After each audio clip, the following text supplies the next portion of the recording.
அவங்களுக்கு என்ன டிஎம்கேல என்னாச்சு? இது முடிஞ்சது, சிபிஐ முடிஞ்சது, சிபிஐ முடிஞ்சது, ஐயுஎம்எல் முடிஞ்சது. இது போல ஒரு 4 கட்சி தான் முடிஞ்சிருக்குது இல்லையா? மீதி காங்கிரஸ் முடியலையோன்னா ஒன்றும் அவரும் வந்து அவர் பாட்டு பேசிட்டு இருக்காரு. பிசிக்கு அவர் பாட்டு அவர் பேசிட்டு இருக்காரு. அது அவங்களோட விருப்பம். அது அங்கே இருக்கிறதா இல்லை வேற யார்கிட்ட போகிறதுன்றதெல்லாம் அவங்க கட்சி விருப்பம். ஆனால் ஒன்று மட்டும் சொல்கிறேன், நான் அவங்க உட்கட்சி பூசலில் குளிர் காயிற ஆள் நாங்கள் கிடையாது. குளிர் காயிற ஆள் நாங்கள் இல்லை, அது வேற யாராவது சரிதான் இல்லை. அதனால் வந்தால் வரவேற்போம், வரலனாலும் கவலை இல்லை. அதிமுக ஒரு கூட்டணியாக இன்னும் உருவாகவில்லை. ஆனால் அதிமுக திமுகவில் இருக்கிற கட்சிகளுக்கு அழைப்பு விடுக்கிறது. இதெல்லாம் தெரிந்து செய்கிறார்களா, தெரியாமல் செய்கிறார்களா? அதிமுக பிஜேபியால் தான் பலவீனப்பட போகிறது என்று உணர்ந்திருக்கிறார்களா, உணரவில்லையா? 2026 தேர்தலை அவர்கள் சந்திக்க போகிறார்களா, இல்லையா? 2024 தேர்தல் தான் அவர்களுக்கு கடைசி தேர்தலாக இருக்குமா? இதெல்லாம் ஏதோ நான் மேடைக்கு பேச வேண்டும் என்று பேசவில்லை தோழர்களே.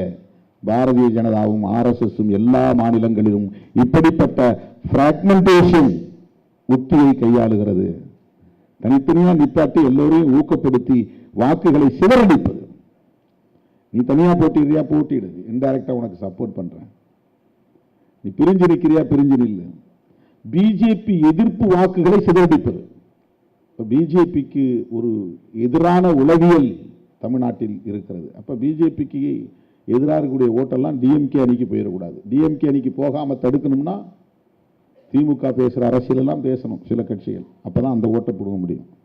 அல்லது திமுகவை கடுமையாக விமர்சித்து, திமுக கூட்டணி கட்சிகளை விமர்சித்து பேச வேண்டும். அப்போதுதான் அங்கு போற வாக்குகளை பிரிக்க முடியும்.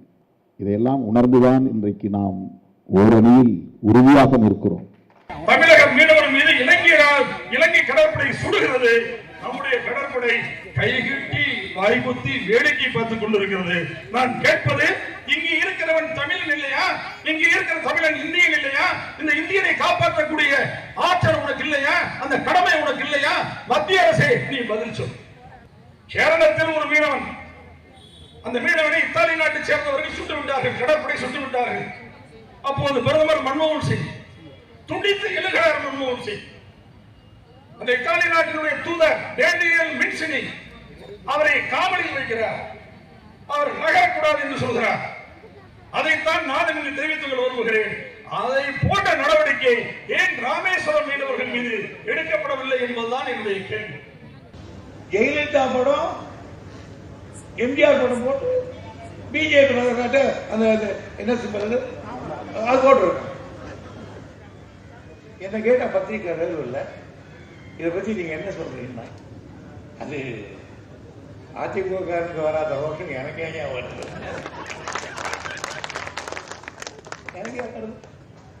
எங்க தலைவர் படத்தை எப்படா போடலான்னு அவன் என்ன கேட்கணும்? அவனும் கேட்கல, இவரும் இந்த கூட்டத்தில் பேசல. அப்படின்னா தெரிஞ்ச காதல் ஒரு பக்கம், தெரியாத காதல் மறுபக்கம். இனிமேல் பிஜேபி கூட சேருவீங்களான எங்களை தயவு செஞ்சு கேட்காதீங்க. ஒட்டும் இல்லை, உருவம் இல்லை, அவங்களோட சேர மாட்டோம் சொல்லியாச்சு. என் முத்தம் என் மக்கள் சொல்லி ஊர்வலம் போறாரு அண்ணாமலை. அதுல சொல்லப்படுகிற வாசகங்கள், அடுத்த முதலமைச்சர் அண்ணாமலையே வருக, எங்கள் தானே தளபதி அண்ணாமலையே வருக. என்னப்பான்னு கேட்டா அவங்களா சொல்றாங்க, நாங்க என்ன பண்ண முடியும்? அப்ப அவர் சொல்றாரு, பிரதமர் நரேந்திர மோடி அவர்களை தலைவராக பிரதமராக இருப்பவர்கள் அருள் கூர்ந்து எங்கள் கூட்டணிக்கு வாங்க, யார் வேணாலும் வாங்க.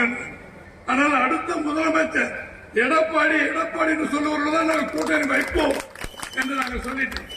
ஆனால் அவர் புதியதாக ஒரு வேடம் போட்டு அடுத்த முதலமைச்சர் அண்ணாமலை என்று சொன்னால் நரேந்திர மோடி அவர்களுக்கு வாழ்த்து சொல்லிட்டு அவர் பிரதமர் ஆக்கிட்டு நாங்க உட்கார்ந்துக்கிட்டு என்ன கருப்படி சாப்பிடுறதா, வெள்ளம் சாப்பிடுறதா, என்ன செய்யறது? எங்களுடைய சாதனைகளை வைத்து நாங்கள் ஒரு புதிய சகாப்தத்தை படைப்போம். யாருடைய நிழலும் எங்களுக்கு தேவையில்லை, யாருடைய படமும் எங்களுக்கு தேவையில்லை. பாரதிய ஜனதா கட்சி 195. வணக்கம், இது கேள்வி களம். கூட்டணியினுடைய பேச்சுவார்த்தைகள் தீவிரமடைந்து கொண்டிருக்கக்கூடிய காலகட்டத்தில் இருக்கிறோம். விடுதலை சிறுத்தைகள் கட்சியினுடைய தலைவர் திரு தொல் திருமாவளவன் எம்பி ஒரு கருத்தை சொல்லியிருக்கிறார். பாஜக வாக்குகளை சிதறடிக்கக்கூடிய முயற்சியாக அதிமுகவுக்கு ஒரு அசைன்மெண்ட் தரப்பட்டிருக்கு. திமுக கூட்டணியில் பிளவை ஏற்படுத்த முயற்சிக்கிறாங்க. இன்னொன்று, அதிமுகவையே பலவீனப்படுத்தக்கூடிய சூழ்ச்சியும் அதில் இருக்குது. அதற்கு அதிமுகவே துணை போகிறது, அந்த சூழ்ச்சியை தெரிந்து கொள்ளாமல் அப்படின்னு ஒரு கருத்து சொல்கிறார். இன்னொன்று, இன்றைய கூட்டணி பேச்சுவார்த்தை நிலவரம் அப்படின்னு எடுத்துக்கொண்டால், புதிய தமிழகம் கட்சி அதிமுக கூட்டணியிலிருந்து வெளியேறி பிஜேபி கூட்டணியிலிருந்து வெளியேறி அதிமுகவோடு கூட்டு சேர்ந்திருக்கிறது. அதிமுகவின் தலைவர்கள் புதிய தமிழக தலைவரை சந்தித்து கூட்டணி பேச்சுவார்த்தையை நடத்தியிருக்கிறாங்க. மற்ற கூட்டணிகளில் பேச்சுவார்த்தை நடக்கிறது.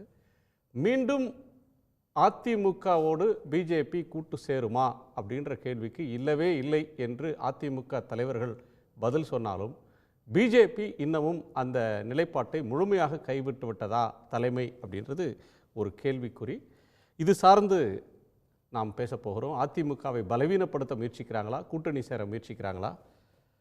இந்த அமர்வில் நம்மோடு அதிமுகவினுடைய முன்னணி தலைவர் திரு செந்தில் அதிபன் அவர்கள், பத்திரிகையாளர் திரு குபேந்திரன் அவர்கள், திமுகவினுடைய வழக்கறிஞர் திரு சரவணன் அவர்கள், பாஜகவினுடைய திரு அர்ஜுனமூர்த்தி அவர்கள், அரசியல் விமர்சகர் திரு கலை அவர்கள். குபேந்திரன், இன்னைக்கு தேதிக்கு கூட்டணியை புதுப்பிக்கிற முயற்சி இருக்கா, இல்லை பலப்படுத்துகிற முயற்சி இருக்கா? என்ன போயிட்டுருக்கு? பலப்படுத்துகிற முயற்சியும் இருக்குது, புதுப்பிக்கிற முயற்சியும் இருக்குது. அதாவது அதிமுக பாஜக கூட்டணிந்து வெளியேறிய பிறகு ஒரு வலிமையான கூட்டணி அமைப்போம் அப்படின்னு பேசிட்டாரு. இந்த நிமிடம் வரை அந்த அதிமுக கூட்டணியில் எஸ்டிபிஐ, புரட்சி பாரதம், இன்று புதிய தமிழகம் இணைந்திருக்கிறது. இன்னும் தேமுதிக நேரடி பேச்சுவார்த்தைக்கு வந்துவிட்டது. பாட்டாளி மக்கள் கட்சியோடு இன்னும் ரகசியமாகத்தான் பேச்சுவார்த்தை தொடர்கிறது, வெளிப்படையாக இல்லை. பேச்சுவார்த்தை குழுவினர் சந்திக்கல, சிவி சண்முகம் மட்டும் 2 முறை சந்திச்சாரு. அதுவும் வெளிப்படையாக இல்லையே. இப்போது பிரேமலதா விஜயகாந்த் அவர்களை வெளிப்படையாக சந்தித்தது போல் அல்ல அந்த சந்திப்பு. அதனால் இப்போது இவங்க புதுப்பிக்கிற பணியில், வலிமையான கட்டமைக்கிற பணியில் அதிமுக இருக்கிறது. அதே போல் பாஜகவும் இந்த கூட்டணியை எப்படியா வலிமையாக கட்டமைக்க வேண்டும் என்ற வேகத்தோடு செயல்பட்டு கொண்டிருக்கிறது.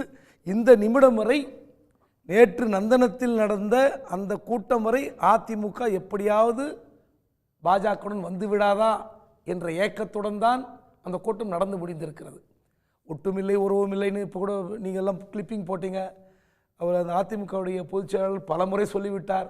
அதன் பிறகும் இன்றளவும் ஏதாவது ஒரு வகையில் பாஜகவுடன் அதிமுக வந்து விடாதா என்ற ஏக்கம் அந்த கட்சிக்கு இருக்கிறது. அது புதுப்பிக்க போகிறார்களா அல்லது துண்டித்து தானா நமக்கு தெரியாது. ஆனால் திமுக கூட்டணியில் ஒரு சலசலப்பு எப்படி கிளம்புதுன்னா, இன்டாக்டாக இருக்குது, ஆனாலும் முடிவாகவில்லை. ஒன்று இரண்டு கட்சிகளை தவிர இன்னும் பிரதானமாக இருக்கிற காங்கிரஸ் கட்சி முடிவாகவில்லை, விடுதலை சிறுத்தை முடிவாகவில்லை. இந்த 2 கட்சிகளும் முடிவாகாதால் அதிமுக காங்கிரஸை அழைப்பது, விடுதலை சிறுத்தை அழைப்பது. காங்கிரஸ் தான் தேசிய கட்சியோடைய கூட்டணி இல்லை, எந்த தேசிய கட்சியுமே மாநிலத்துக்கு நல்லது பண்ணல, தமிழருடைய உரிமையை காப்போம், தமிழ்நாட்டை மீட்போம் அப்படின்றது தான் அதிமுகவோட தேர்தல் முழக்கம். அவங்க எப்படி காங்கிரஸோட கூட்டு சேருவாங்க, அழைப்பாங்க? அதாவது அரசியலில் நிரந்தர எதிரியும் இல்லை, நிரந்தர நண்பரும் இல்லை, எல்லாருக்கும் தெரியும். ஆனால் நீங்கள் காங்கிரஸ் இங்கே வந்தால் திமுகவிடம் இருக்கிற அந்த கசப்பு மருந்து இனிப்பு மருந்தாக மாறும்னு பொது மேடையிலே பேசினார் வைகை செல்வன். முன்னாள் அமைச்சர் ஜெயக்குமார் கூப்பிடுறாரு, தேசிய கட்சியின் கூட்டணியில் எடப்பாடி சொன்னார். ஆனால் இவங்க யாரும் சொல்லலையே. அப்போது காங்கிரஸ் வந்தால் நாங்கள் ஏற்றுக்கொள்கிறோம் என்ற அந்த ஃபீலஸ், அந்த தூது விடுற அந்த பாணி கடைபிடிக்கிறாங்கல்ல. அதாவது காங்கிரஸ் நிஜமாவே வந்தால் காங்கிரஸோடு சேர்ந்து ஜெயிச்சிடலாம்னு நினைக்கிறாங்களா, இல்லை திமுக கூட்டணியை உடைக்கிறது முதல் முயற்சி அதில் பரவாயில்லன்னு நினைக்கிறாங்களா, இல்லை அவங்களுடைய ஐடியாலஜி இப்போ இருக்க தேர்தல் முழக்கமே மாநில உரிமை அப்படின்னு தான் ஏடிஎம்கே சொல்லுது, தேசிய கட்சியே வேணாம், பிஜேபியாக இருந்தாலும் காங்கிரஸாக இருந்தாலும் தமிழ்நாட்டுக்கு கெடுதல் செய்கிறவங்க, இதுதான் எடப்பாடி அவர்கள் கடைசியாக சொன்ன ஸ்டேட்மெண்ட். பாஜகவுடன் வெளியே வந்த பிறகு அவருக்கு ஒரு ஆசை கிளம்புது, எப்படியாவது ஒரு பெரிய மெகா கூட்டணி அமைத்தால் நம்ம கட்சி வலிமையாக இருக்கும் அப்படின்ற ஆதங்கத்தில் அப்படி ஒரு முயற்சி எடுக்கிறாங்க. எப்படின்னா, ஏதாவது ஒரு சின்ன சலசலப்பில் திமுக கூட்டணியில் ஒரு கட்சி வெளியே வந்துடும், ஏதாவது ஒரு கட்சி, அது விடுதலை சிறுத்தையா காங்கிரஸா நம்ம சொல்லலை, பட் அவங்களுக்கு எதிர்பார்ப்பு அப்படி இருந்தது. ஆனால் இன்றைய தேதியில் ஒரு பலமான பார்ட்னராக காங்கிரஸுக்கு திமுக இருக்கிறது. ஒரே ஒரு முறை தவிர, 2014 தவிர மற்ற எல்லா காலகட்டத்திலும் காங்கிரஸுக்கு ஒரு வலிமையான பார்ட்னராக திமுக இருக்குது, திமுக ஒரு வலிமையான பார்ட்னராக காங்கிரஸ் இருக்கிறது. அப்படிப்பட்ட ஒரு பார்ட்னர்ஷிப்பை ஏன் நீங்கள் கேட்டீங்க இப்படி யாருமே கூப்பிடலைன்னு? வெளிப்படையாக கூப்பிடல, ரகசியமாக நடந்து கொண்டிருக்கிறது. பாஜகவிடம் பணியாற்றிய ஒரு தேர்தல் சூத்திரதாரி, பின்பு திமுகவிடம் பணியாற்றிய அதே சூத்திரதாரி, அதன் பிறகு அதிமுகவுடன் பணியாற்றிய அந்த சூத்திரதாரி, மீண்டும் காங்கிரஸுக்கு பணியாற்றிய அந்த சூத்திரதாரி என்ன பண்ணுறாரு, எப்படியாவது அதிமுகவை காங்கிரஸுடன் இணைத்து விட வேண்டும் என்று டெல்லியிலிருந்து முயற்சித்துக் கொண்டிருக்கிறார். அந்த தேர்தல் சூத்திரதாரிக்கு என்ன பலன், அவர் ஏன் அப்படி ஆசைப்படுறாருலாம் தெரியாது. அதனுடைய பலன் தான் ஜெயக்குமார் பேசுவது, வைகை செல்வன் பேசுவதெல்லாம். திமுக காங்கிரஸ் வந்து விடுமா வராதான்றது இல்லை. நான் சொல்லிட்டேன், பலமான பார்ட்னர்ஸ் ஒரே ஒரு முறையை தவிர. அந்த மாதிரி பாஜக கிடையாது. பாஜக கிட்ட யாருமே நிரந்தர பார்ட்னர் கிடையாது, பலமான பார்ட்னர் ஒருத்தர் கிடையாது. நிதிஷ் போவார் போயிட்டு வருவார். சிவசேனா நிலைமை பார்க்குறோம். அதிமுக இன்னைக்கு வெளியேறி இருக்கிறது. பாஜகவுடனுடைய வலிமையாக பார்ட்னராக இருப்பதற்கு யாருக்குமே முடியல. இப்படி இருக்கும்போது காங்கிரஸ் எப்படி வெளியே வரும் என்ற கேள்வி இருக்கலாம். ஆனால் இப்படி ஒரு முயற்சி நடப்பதை நம்ம யாரும் மறுக்க முடியாது. அதனால ஏதாவது ஒரு வகையில் அதிமுக வலிமை பெறுவதற்கு இந்த திமுக கூட்டணி உடைக்க வேண்டும் என்று ஆசைப்படுகிறார்கள். அது நடக்குமா நடக்காதனா நடப்பதற்கு வாய்ப்பில்லை. இப்போ விடுதலை சிறுத்தை இன்றைய பேட்டி கூட பார்த்தீங்கன்னா கடும் விமர்சனத்தில் இருக்குது, உச்சபட்ச விமர்சனம். ஏனென்றால் நீங்கள் திமுக கூட்டணி பேச்சுவார்த்தைக்குள்ள இருக்கிற சீனியர் லீடர்ஸ் டிஆர் பாலன் நக்கல் பண்ணுறாரு, நையாடி பண்ணுறாருன்னு வெளியே வந்து புலம்புறாங்க. ஆனால் இன்றைக்கு விடுதலை சிறுத்தையுடைய தலைவர் என்ன சொல்கிறாரு, தெலுங்கானாவில் 10, கர்நாடகாவில் 6, கேரளாவில் 3. அவங்க நோக்கம் வந்து இந்த பானை சின்னத்துக்கு அங்கீகாரம் கிடைப்பதற்காக கூட இருக்கலாம், மறுக்கல. ஆனால் நீங்கள் இப்படி பேட்டி கொடுப்பதால் தமிழ்நாட்டு மக்களுடைய பார்வை என்ன மாதிரி இருக்கும்? அப்போ தமிழ்நாடை விட நீங்கள் வெளி மாநிலத்தில் போட்டியிட அளவுக்கு உங்கள் கட்சி வளர்ந்த கட்சியா? என்ன நோக்கம்? எங்களுக்கு அங்கெல்லாம் செல்வாக்கு இருக்குன்னா அப்போ அங்கே இந்தியா கூட்டணியோட போட்டி போட போகிறீங்களா, இந்தியா கூட்டணி உடைக்க போகிறீர்களா? இந்த கேள்வி எழுபல. அப்போ இதை பார்க்கிற அதிமுக தொண்டனுக்கு திமுக கூட்டணியில் சலசலப்பு இருக்கிறது, உரசல் இருக்கிறது, மோதல் இருக்கிறது, விடுதலை சிறுத்தை வந்து விடாதான்ற ஆதங்கம் வருமா வராதா? இதனால் இந்த காட்சியெல்லாம் இருக்கலாம், ஆனால் செட்டில் ஆக போகிறது இங்கே தான், விடுதலை சிறுத்தையோ காங்கிரஸோ. சரி, தொடர்ந்து பேசலாம். நம்ம செந்திலதிபன் சார்ட்ட கேட்கலாம். இது என்ன சார், கூட்டணிக்குள்ள குழப்பத்தை ஏற்படுத்துகிற முயற்சி இருக்குது அப்படின்னு ஒரு கோணத்தை குபேந்திரன் சொல்கிறாரு. இன்னொன்று, ஒரு வலிமையான கூட்டணி அமைக்கிற முயற்சியில் அதிமுகவும் ஈடுபடுது, பிஜேபியும் ஈடுபடுது, தனித்தனியாகவும் ஈடுபடுறாங்க. 2 பேருமே சேர்ந்துறதுக்கான பேச்சும் திரைமறைவில் நடக்கிறதா சந்தேகிக்கிறார். 2019 நாடாளுமன்ற தேர்தலில் அமைந்த திமுக தலைமையிலான மதசார்பற்ற முற்போக்கு கூட்டணி என்பது தொடர்ந்து வலிமையாக இருக்கிறது. இது தேர்தலுக்காக அமைக்கப்பட்ட கூட்டணி அல்ல. ஒரு கொள்கை அளவில் ஒரு தீர்க்கமான ஒரு முடிவோடு அமைக்கப்பட்ட ஒரு கொள்கை கூட்டணி. பாரதிய ஜனதா கட்சி ஆட்சியினுடைய 10 ஆண்டு கால ஆட்சியினுடைய ஒற்றைத்தன்மை, நாட்டினுடைய எல்லா தேசிய இனங்களினுடைய அடையாளங்களை எல்லாம் தகர்த்து தவிடுபடியாக்கிவிட்டு ஒற்றை தேசியத்தை, இந்து தேசியத்தை வலியுறுத்துகிற, இந்து ராஷ்டிராவை வலியுறுத்துகிற, ஒரே நாடு, ஒரே மொழி, ஒரே கலாச்சாரம், ஒரே பண்பாடு என்பதையெல்லாம் கொண்டு வந்து திணிக்கக்கூடிய ஒரு ஆட்சியாக 2014ஆம் ஆண்டிலிருந்து இந்த ஆட்சி மோடி அவர்கள் தலைமையிலே இயங்கிக் கொண்டிருக்கிறது. அதை எதிர்ப்பதற்காக, மாநில உரிமைகளை பாதுகாப்பதற்காக, இன்னும் சொல்ல போனால் தமிழ்நாட்டினுக்கென்று ஒரு தனித்துவமான சில அடையாளங்கள் இருக்கின்றன. அந்த அடையாளங்களை பாதுகாப்பதற்காக இந்த திமுக தலைமையான இந்த கூட்டணி என்பது ஒரு கொள்கை கூட்டணியாக தொடர்ந்து இயங்கிக் கொண்டிருக்கிறது.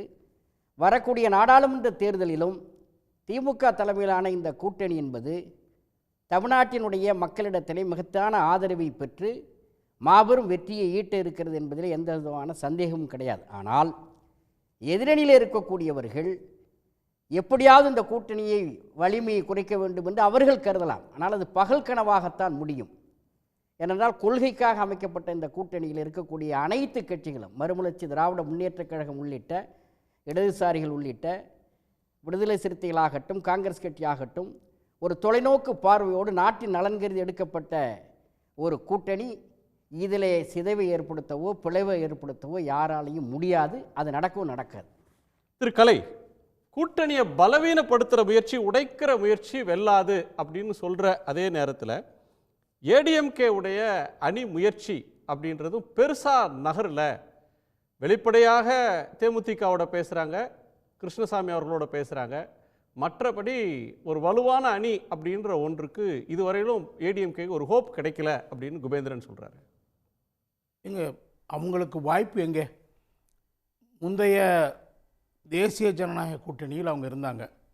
அதில் கூட இருந்த கட்சிகளில் எந்தெந்த கட்சிகள் அங்கே வரும் அவங்களுக்கு, அதான பிரச்சனை. யார் பாஜகவுக்கு போவாங்க, யார் அதிமுக பக்கம் வருவாங்க. நான் ஏற்கனவே சொன்னேன், இந்த புது ஃபார்மேஷனே உருவாகிடும். அது வெறும் என்டிஏ ரெண்டா பிரியறது மட்டும் இல்லை, டிஎம்கே கூட்டணியிலும் குழப்பம் வரும், அங்கேருந்து வெளியில் வருவாங்க, கடைசி நாளில் கூட கூட்டணி மாறுவாங்க, ஒரு புது ஃபார்மேஷன் உருவாகும் அப்படிலாம் சிலர் கணிச்சாங்களே சார். இல்லை, அதெல்லாம் சொல்கிறது எதிர்பார்ப்புகள். அங்கே உடைஞ்சா அவங்க வந்து சேருவாங்க. ஏன்னா ஒரு விஷயம் என்ன இருக்குன்னா, பாஜகவோடு அதிமுக கூட்டணியில் இருந்தபோது இந்த கட்சிகள், திமுக இருக்க கட்சிகள் அங்கேருந்து இங்கே வர்றதுக்கு வாய்ப்பு இல்லாமல் இருந்துச்சு. இப்போ வாய்ப்பு இருக்குது. அவங்களுடைய நீங்கள் பார்த்தீங்கன்னா, நான் ஏற்கனவே சொன்னேன், அவங்களுடைய பேரம் பேசும் சக்தி அதிகமாச்சுன்னு. அதே நடந்துக்கிட்டு இருக்குது. அதனால் அது உடைஞ்சி வருவாங்களா, காங்கிரஸ் வருமா, அதெல்லாம் டவுட்ஃபுல்லு.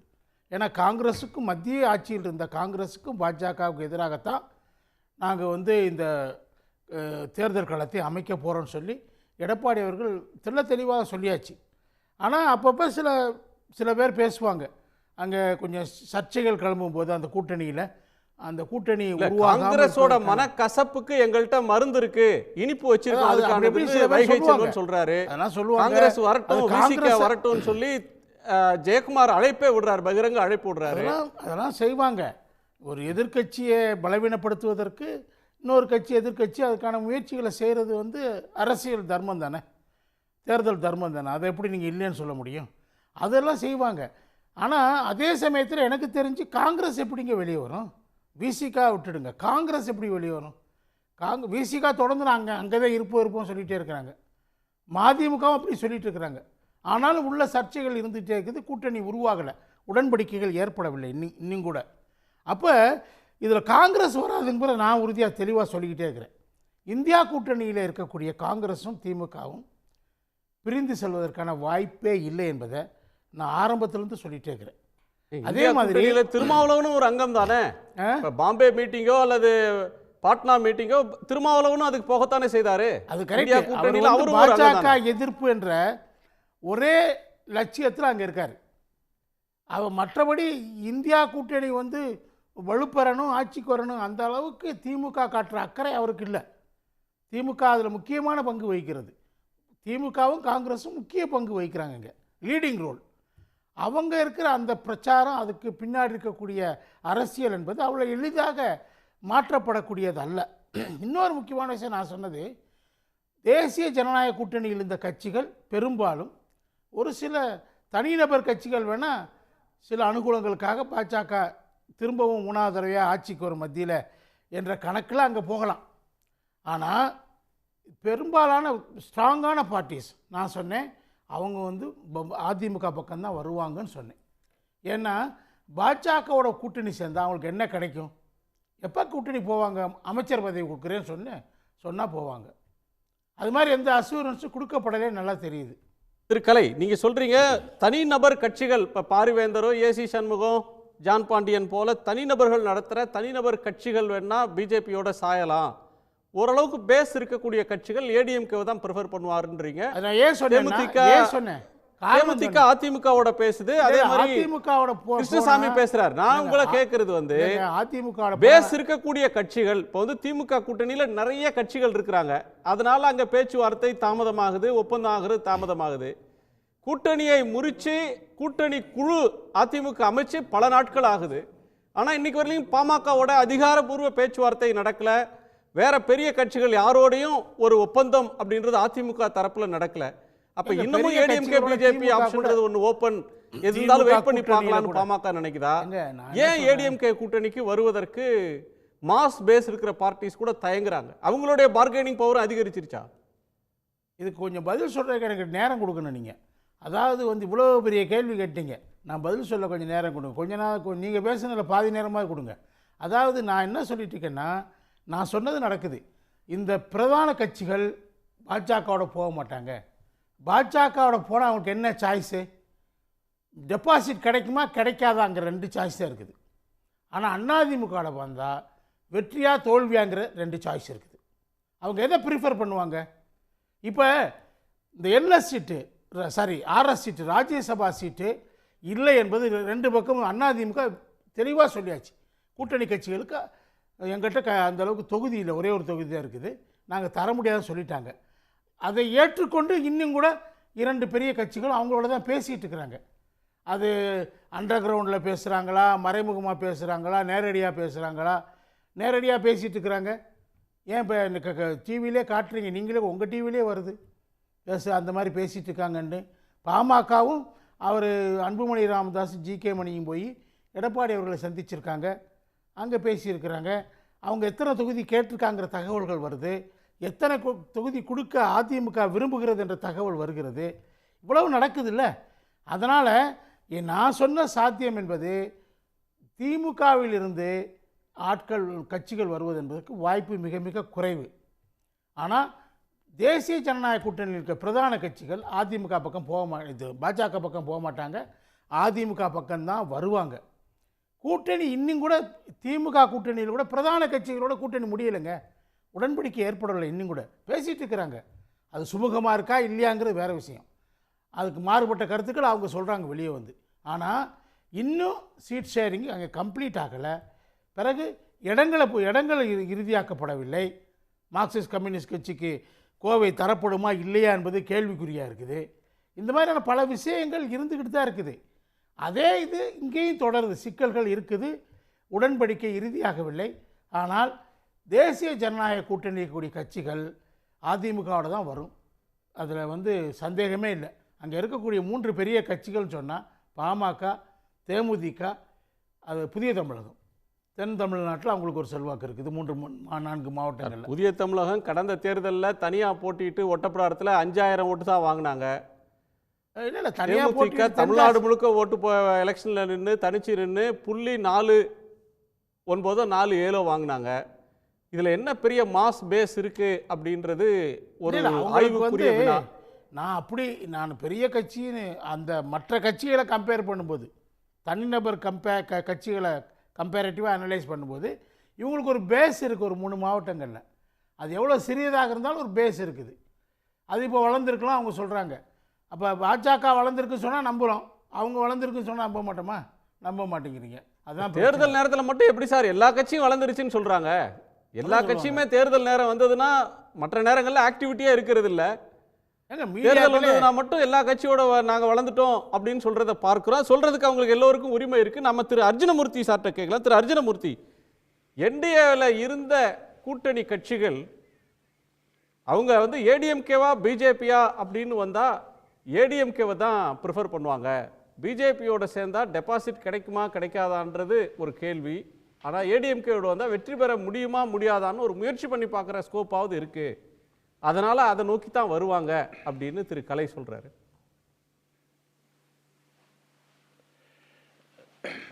வணக்கங்க. இப்போது இந்த எலெக்ஷன் மட்டும் கிட்டத்தட்ட நிறைய வித்தியாசம் மாதிரி பார்க்கணும் நீங்கள். ஏன்னா இது வரைக்கும் நடந்த 22-30 எலெக்ஷன் நடந்திருக்கிறது வரைக்கும் தமிழ்நாட்டில் சுதந்திர இந்தியாவுக்கு அப்புறம் அதிகமாக எஸ்பெஷலி திராவிடன் பார்ட்டி 22-23 எலெக்ஷன் சந்திச்சிருப்பாங்கன்னு நினைக்கிறேன். சரியான புள்ளி வரம் இல்லைன்னாலும் ஒரு 25 பார்லிமெண்ட்டும் அசம்பிளியும் மாறி மாறி இது மாதிரி சந்திக்க வாய்ப்பு இருக்குது.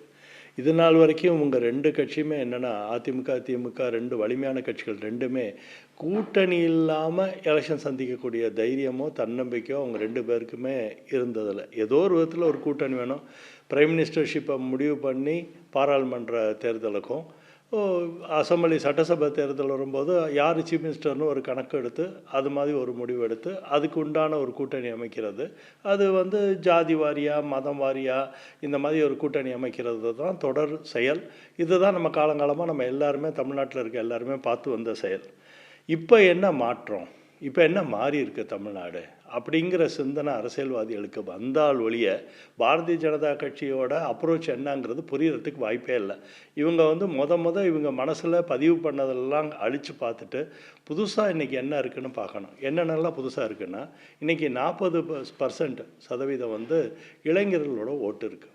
இது 18லேருந்து 35 வயசு இல்லை 40 வயசு பீப்புளுக்கு வந்து திராவிட கட்சிகளோட கொள்கையோ பாரம்பரியமோ இல்லை அவங்கள சார்ந்த வீரியமான பழங்காலத்தில் இப்போ செயல்பட்டக்கூடிய குணமோ அவங்கள்ட்ட கிடையாது. அவங்க எல்லாருமே எந்த அடிப்படையில் சொல்றீங்க? எல்லா தேர்தல்லையுமே 18 இருந்து 35 வயதுக்கு உட்பட்டவங்களுடைய வாக்குன்றது இருக்கு. 30% பேர் 35% பேர் வர்றாங்க. 18 வயது நிரம்பி புதுசா ஓட்டு போடுறவங்களும் ஒவ்வொரு தேர்தலையும் வர்றாங்க. அவங்க அதிமுகவுக்கு ஓட்டு போட மாட்டாங்க, திமுகவுக்கு ஓட்டு போட மாட்டாங்க, திராவிட கட்சிகள் பக்கம் போகவே மாட்டாங்க, வேற யார்கிட்ட வேணா போவாங்க அப்படின்னு சொல்றீங்களா? அதுக்கு என்ன தரவு இருக்கு? ஏதாவது சயின்டிபிக் டேட்டா வச்சிருக்கீங்களா? நான் சொல்லாமா? கொஞ்சம் டைம் கொடுத்தீங்கன்னா சொல்லிடுறேன். சொல்லுங்க சார். ஃபஸ்ட்டு என்ன பார்க்கணும்னா, இந்த இஎம்ஐ கட்டுறது அப்படிங்கிற ஒரு நிகழ்வு ஒரு 15-20 ஆண்டுகளாக தான் இங்கே அதிகமாக பிரசித்தமாயிருக்கு தமிழ்நாட்டில். ஏன் எல்லாரும் இஎம்ஐ கட்டி வீடு வாங்குறாங்க, ஏன் எல்லாரும் இஎம்ஐ கட்டி காரு பைக்கு இத்தியாதிகள் எல்லாம் வாங்குறாங்கன்னா, இன்றைக்கி வந்து பொருளாதாரத்தில் சம்பளம் நிர்ணயிக்கப்பட்ட சம்பளத்தில் வாழ்வாதாரத்தை உயர்த்திக்கக்கூடிய அமைப்பும் அது வேணுங்கிற அணுகுலனை அனுபவிக்க வேண்டிய மனசும் எல்லார் மனசுலையும் வந்திருக்கு. அதாவது நம்ம என்ன பண்ணிட்டோம், அந்த தமிழ்நாட்டில் நம்ம என்ன பெரிய தப்பு பண்ணிட்டோம்னா, நம்ம வெஸ்டர்னைஸ்டாகவே இங்கிலீஷ் படிப்பை சொல்லி ஹிந்தி மாதிரி மொழிகளை தவிர்த்து வந்ததுனால, வெஸ்டர்ன் மைண்ட் செட் வந்ததுனால, இந்த கடை வாங்கிறது, பொருளை பயன்படுத்துறது, அதோட சந்தோஷத்தை அனுபவிக்கிறதுங்கிறது ஒரு வெஸ்டர்னைஸ் தாட்டில் வந்துட்டோம். அதனால தான் இந்த தடவை நம்ம பாரத பிரதமர் தெளிவாக சொன்னார், தமிழ்நாடு சென்னையை பாம்பேல யாரும் கடன் வாங்குறது இல்லையா, இஎம்ஐ இது பண்றது, வெஸ்டர்னைஸ்ட் திங்கிங் அப்படின்றது தமிழ்நாட்டில் மட்டும் சொல்லிறேன். அதாவது இங்கிலீஷ் எஜுகேஷன் ஒரு லிபரேஷன் சார். இல்ல ஒரு உலகத்தை வந்து விரிஞ்சு பார்க்குற, ஒரு எகாலிட்டேரியன் தன்மையை பார்க்குற, ஒரு பிராமணிக்கல் இன்ஃப்ளூயன்ஸ் இல்லாத, ஒரு ஏற்றத்தாழ்வு இல்லாத ஒரு சிந்தனைன்னு பாருங்க. அதாவது படிப்புன்னு சொன்னால் நீங்கள்லாம் பிராமணிக்கல்னு சொல்லிடுவீங்க. ஏன்னா படிப்புங்கிறது வந்து பிராமணிக்கலே கிடையாது. ஆக்சுவலாக அதிகமாக படித்தது நான் பிராமின்ஸ் தான் தமிழ்நாட்டில். அதுவும் இப்போ பார்த்தீங்கன்னா நம்ம சமுதாயத்தில் பல நமக்கு அப்படி யாரால எப்பயில இருந்து 1945 தமிழ்நாட்டில் யார் படிச்சிருந்தா, டிகிரி வாங்குறவங்க எவ்வளோ பேர்? நான் பேசினேன்னா நல்லாயிருக்கும். மக்கள் ஆர்வம் எந்த திசையை நோக்கி போதோ அந்த திசையில் தான் நடக்கும். ஏன்னா பேரண்ட்ஸ் வந்து இங்கே வந்து குழந்தைகளை வந்து படிக்க வச்சு இன்ஜினியரிங் அதிகமாக இருந்தது. இளம் தலைமுறை கட்சிகளுக்கு ஓட்டு போடாதுன்னு எப்படி சொல்றீங்க? நான் கண்டிப்பாக சொல்கிறேன், இந்த எலெக்ஷன் 2024 எலெக்ஷனில் அது நீங்கள் கண்கூடாக புரிஞ்சுக்குவீங்க. ஏன்னா இந்த அளவுக்கு ஒரு முடிவெடுத்து எங்கள் மாநில தலைவரும் அங்கே மத்தியத்துலேருந்து எங்களுக்கு கொடுக்குற டைரக்ஷனே என்னன்னா, இன்றைக்கி கிட்டத்தட்ட 20லேருந்து 22% மக்கள் வந்து பாரதிய ஜனதா கட்சியை தான் ஒரு வலிமையான ஆளுமையான அரசியல் கட்சியாக பார்க்குறாங்க. ஏன்னா ஊழலற்ற எல்லா விதத்துலையும் பயனளிக்கக்கூடிய அந்த 10 ஆண்டுகள் வந்து சிறப்பான ஆன்டி இன்கம்பன்சி ஃபேக்டரே இல்லாத ஒரு அரசாங்கத்தை நடத்தினவர் மோடிஜி அவர்கள்ங்கிறது தமிழ் மக்கள் நல்லா புரிஞ்சுக்கிட்டதுனால தான் இன்னைக்கு இவ்வளோ தூரம் அவர் திருநெல்வேலிக்கு போகட்டும், தூத்துக்குடிக்கு போகட்டும், பல்லடம் போகட்டும், சென்னைக்கு வரட்டும், ஏகோபித்த வரவேற்பு, மக்கள்கிட்ட எழுச்சி, எல்லாரும் எந்த அளவுக்கு உத்வேகத்தோட உணர்ச்சி வசப்படும், ஒவ்வொரு வார்த்தையும் அவர் ஸ்பேஸ் கொடுக்கும் போதெல்லாம் அவ்வளோ உணர்ச்சி வசப்பட்டு பேசுகிறாங்க. நேற்று பார்த்தீங்கன்னா மொபைல் ஃபோன் எடுத்து எல்லாருமே ஒளி வெள்ளத்தில் நிரப்புறாங்க. அவரோட ஒவ்வொன்றுக்கும் ஆதரவாளர்கள் வர்ற இடத்துல ஒளி வெள்ளம் தான் சார் வரும். வந்து கட்சிக்காரங்களை மட்டும் கூப்பிட்டு வச்சு நீங்க வந்து எல்லாரும் டார்ச் லைட் அடிச்சு எழுச்சியை காட்டுங்கன்னா காட்ட தான் செய்வாங்க. அது ஒரு ஹோமோஜீனியஸ் கிரவுடு. நான் கேட்கறது பொதுவாக தமிழ்நாட்டில் கடைசியா வந்த சர்வே வரையிலும் இல்ல மோடி எதிர்ப்பு அதே கனல் அப்படியே பல்லடத்துல பாத்தீங்கன்னா மோடி எதிர்ப்பு மனநிலையில் தான் இருக்கிறாங்க. மோடி அதிகம் வெறுக்கக்கூடிய மாநிலம் தமிழ்நாடு. எப்படி யூத் வந்து ப்ரோ பிஜேபி ஆயிட்டாங்க, கம்ப்ளீட்டா இதுல இருந்து ஷிஃப்ட் ஆயிட்டாங்கன்னு எந்த யூகத்துல சொல்றீங்கன்னு தெரியல. நான் திமுக நண்பருடைய கருத்தை கேட்டு வந்து திரு சரவணன் உங்க பார்வை.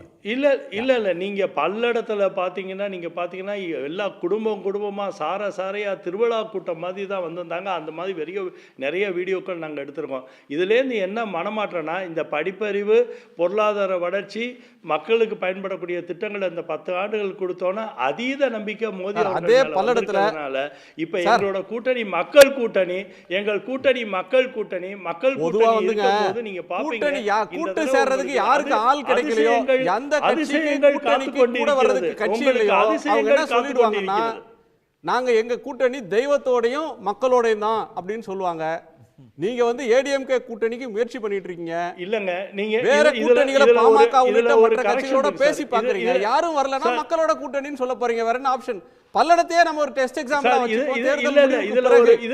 இதே தேர்தலோட முடிவு வந்த பிறகு பல்லடம் சட்டமன்ற தொகுதியில பிஜேபி வாங்குற ஓட்டு என்ன, டிஎம்கே வாங்குற ஓட்டு என்ன, ஏடிஎம்கே வாங்குற ஓட்டு என்ன, எல்லாரும் பேசும்போது அமைதியா இருப்பீங்க, நாங்க பேசும்போது மட்டும் பேசிக்கிட்டே இருப்பீங்க. ரொம்ப நேரம் பேசுறீங்க சார். என்ன ஒரு 2 மினிட்ஸ் வெயிட் பண்ணுங்க சார். அவர் அரை மணி நேரமா பேசாம இருக்காரு. அவர் கருத்து கேட்டு பேசும்போது மட்டும் எப்போதுமே இது பண்றீங்க. இல்ல நீங்க இப்ப என்னோட கருத்தை முடிக்கவே விடலையே. நீங்க ஸ்பேஸ் எவ்வளவு நேரம் லெக்சரை கேக்குறது? பாயிண்ட்க்கு வாங்க, நான் ரெக்வெஸ்ட் பண்றேன். பாயிண்ட்க்கு வாங்க சார். ஒரு பாயிண்ட் தெளிவா சொல்ல மாட்டீங்க. நீங்க என்ன கேள்வி கேட்டீங்க? நீங்க கேட்ட கேள்வி ரொம்ப ஸ்ட்ரைட் ஃபார்வர்ட் கேஸ்ட். ஏன்னா எங்களை பொறுத்த வரைக்கும் எங்களுக்கு மக்கள் கூட்டணி இருக்கு, எங்களோட செயல் திட்டத்தினால எங்களுக்கு நல்ல பேர் இருக்கு. நீங்க இந்த எலெக்ஷன்ல 2024 எலெக்ஷன்ல ஊழலை எதிர்த்து, இந்த போதைப் பொருட்களை எதிர்த்து போட போறிய ஓட்டுகளை நீங்க பாருங்க. அதுக்கப்புறம் தான் உங்களுக்கு எல்லாமே இந்த மீடியா ஃபுல்லாவே மாற்றம் வரும். அதனாலதான் மீடியா தாங்கி பிடிக்கிற கட்சிகள் இருக்க வரைக்கும் மக்களுக்கு போய் சேர முடியாதுங்கிற ஒரு கருத்தை வலிமையா இந்த தடவை பாரத பிரதமர் மக்கள் வெள்ளத்துல சொல்லியிருக்காரு. மொத்த மீடியாவும் பிஜேபி பிடியில தான் இருக்கு. டெல்லி முழுக்க கோடி மீடியான்னு பேசுறாங்க. தமிழ்நாட்டில் எந்த பிரதமர் பேச்சை ஒளிபரப்பாத நிறுவனம் எது, ஒளிபரப்பாத டிவி எது, அவர் முத பக்கத்தில் போடாத செய்தித்தாள் எது? பிஜேபிக்கு இல்லாத மீடியா ஈகோ சிஸ்டமா சார் மீதி ஆட்களுக்கு இருக்கு? பிஜேபி எதுக்குறவங்களுக்கு இருக்கு? திரு சரவணன், இப்போ அதாவது பிஜேபி இருந்து போ, நீங்க பிஜேபி பேசிட்டேன் சார், கேட்டிட்டோம், பொறுமையா கேட்டிட்டோம், நீங்க பேசுறது எல்லாத்தையும் கேட்டிட்டோம் பொறுமையா. இப்போ நாங்க என்ன சொல்றோம்ன்றதையும் கொஞ்சம் பொறுமையா கேளுங்க. ரிவர்ஸ்ல இருந்து போவோம் சார். என்ன சொல்றாரு? எவ்வளவு கூட்டம், எவ்வளவு எழுச்சி மிக்க கூட்டம் நடந்தது பார்த்தீர்களா அப்படின்றாங்க. இப்போ சொல்றோம் அந்த கூட்டத்தில் வந்திருக்கக்கூடிய இப்போ மோடி அவர்கள் ஒரு 2-3 கூட்டத்துக்கு போயிருக்காரு. அந்த கூட்டத்திற்கு போயிருக்கக்கூடிய எல்லாரும் ஓட்டு போட்டால் கூட பாஜக ஒரு தொகுதியில் கூட ஜெயிக்க முடியாது. அந்த கூட்டத்துக்கு எத்தனை பேர் வந்திருக்காங்கன்றது எல்லாருக்குமே தெரியும். இப்போ இதை விட மிகப்பெரிய ஒரு காமெடியை ஒன்று பண்ணியிருக்காரு. என்ன அப்படின்னா, இளைஞர்களுடைய ஓட்டு பாஜகவிற்கு அப்படியே கணிசமாக விழும் அப்படின்னு சொல்கிறாரு. எப்படி சார் விழும்?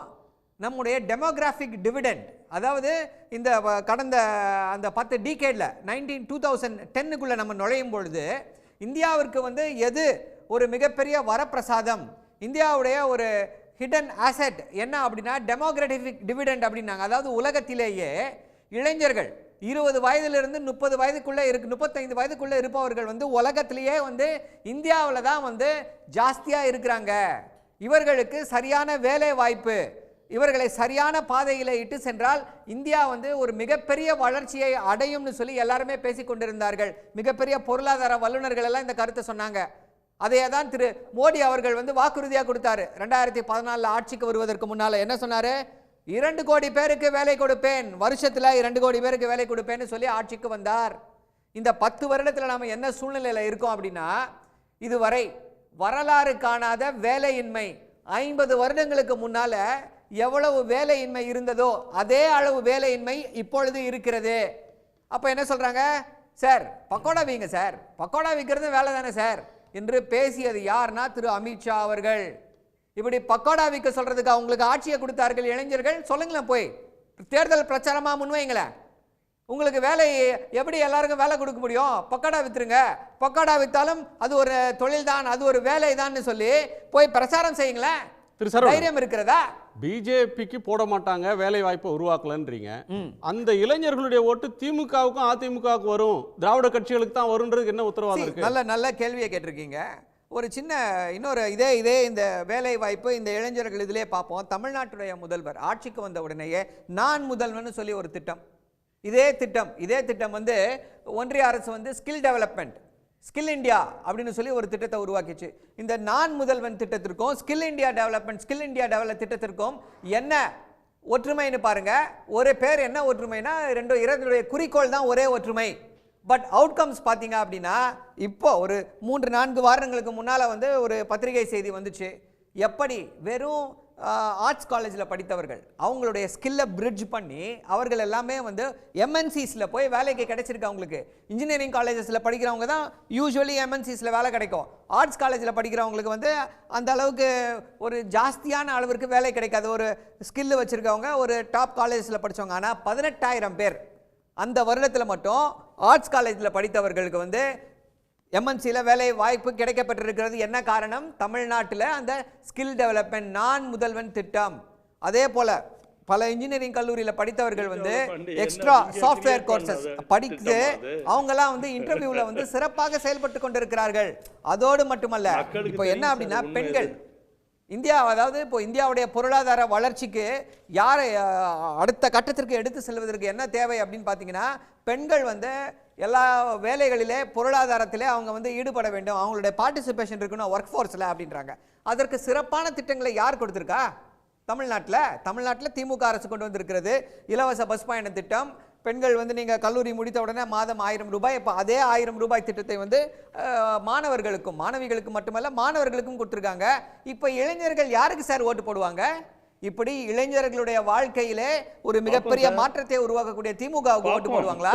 இல்ல நீ போய் பக்கோடா விக்கலான்னு சொல்லக்கூடிய பாஜகவிற்கு ஓட்டு போடுவார்களா? இப்போ இன்னொரு என்ன சொன்னாரு, ஒரு கருத்தை என்ன சொல்றாரு, 2024 ஆங்கிலம் பத்தி நீங்க பேசுறீங்க சார், தமிழ்நாட்டிலே ஆங்கிலத்திற்கு முக்கியத்துவம் கொடுத்திருக்காங்க அப்படின்றாங்க. பாஜகவுடைய தலைவர்கள்லாம் எங்க சார் படிச்சாங்க? எல்லாம் இந்தி ஸ்கூல்லையா படிச்சாங்க? எங்க தெரியுமா படிக்கிறாங்க எல்லாரும்? ரவிசங்கருடைய மகன் எங்க படிக்கிறார் தெரியுமா? ஹேமந்த் பிஸ்வாவுடைய மகன் எங்க படிக்கிறார் தெரியுமா? சுஷ்மா ஸ்வராஜுடைய மகள் எங்க படிச்சு நீங்க பிராக்டிஸ் பண்ணிட்டு இருக்காங்க தெரியுமா? எல்லாம் ஆக்ஸ்போர்டு, கேம்பிரிட்ஜ், ஹார்வர்டு, ஏல் யூனிவர்சிட்டியில் படிச்சுட்டு இருக்காங்க. எதை படிச்சதால அங்க போறாங்க? ஆங்கிலத்தை படிச்சதால அங்க போய் படிக்கிறாங்க. ஆனா நீங்க இங்க வந்து என்ன சொல்றீங்க? இங்கிலீஷ் கலோனியல் ஹேங் ஓவர், இங்கிலீஷை படிக்காதீங்கன்றீங்க. நீங்க மட்டும் படிச்சு பெரிய ஆள் ஆகணும், மற்றவெல்லாம் ஹிந்தி படிச்சு அப்புறம் அதுக்கு சொன்னா உடனே ஹிந்தி மேல வந்து உங்களுக்கு வெறுப்புன்னுவீங்க. பாஜகவுடைய இரட்டை வேடம் அதுதான். என்ன அப்படின்னா, பாஜகவுடைய RSS உடைய கொள்கையே இதுதான், எல்லாத்தையும் ஸ்டாப் பண்ண, டினை ஆக்சஸ் டு எஜுகேஷன். அதைத்தான் இப்போ நீங்க வந்து வெளியில சொல்லிருக்கீங்க. சரவணன், இன்னைக்கு ஒரு செய்தி கூட பார்த்தேன். இதற்கு முன்னால் வந்து பனியன் தொழிலுக்கு, சென்னையில் கட்டிட தொழிலுக்கு, மற்ற தொழில்களுக்கு வந்து வட இந்தியாவிலிருந்தும் வடகிழக்கு இந்தியாவிலிருந்தும் வர்றாங்க. இன்னைக்கு வந்து டெல்டாவில் விவசாய தொழிலுக்கே வந்து தொழிலாளர்களாக வட இந்திய தொழிலாளர்கள் வர்றாங்க அப்படின்றத பார்க்குறோம். அது ஏன் அப்படின்றது இன்னொரு சமூக ஆய்வு கருத்து. நான் திரு கலைட்ட கேட்கணும், தமிழ்நாட்டில் ஒரு விண்ட் ஆஃப் சேஞ்ச் இருக்கு, இளம் தலைமுறையிடம் ஒரு சிந்தனை மாற்றம் நடந்துகிட்டு இருக்கு. அது வந்து உங்க கண்ணுக்கு புலப்படலை, இந்த தேர்தல் ரிசல்ட் சொல்லும், அப்போதான் நீங்க புரிஞ்சுப்பீங்கன்னு திரு அர்ஜுனமூர்த்தி சொல்றாரு. உங்க கண்ணுக்கு ஏதாவது புலப்படுதா சார்? இல்லை, இந்த ஸ்கில் இந்தியா டெவலப்மெண்ட் மாதிரி இங்கே நான் முதல்வன் திட்டம், அதில் வந்து பல பேரை மல்டி ஸ்கில்லிங் கொடுக்குற அந்த ஏற்பாடுகள் நடந்துகிட்ருக்குது. இதெல்லாம் வந்து எந்த அளவுக்கு வீச்சு பெரிய அளவுக்கு வந்திருக்கு, மத்திய அரசாங்கமும் செஞ்சிட்ருக்காங்க, பல மாநில அரசுகளில் இது தொடர்ந்து நடத்தப்படுகிறது. தமிழ்நாட்டில் மட்டும் நடந்துகிட்ருக்குன்னு சொல்லிட முடியாது.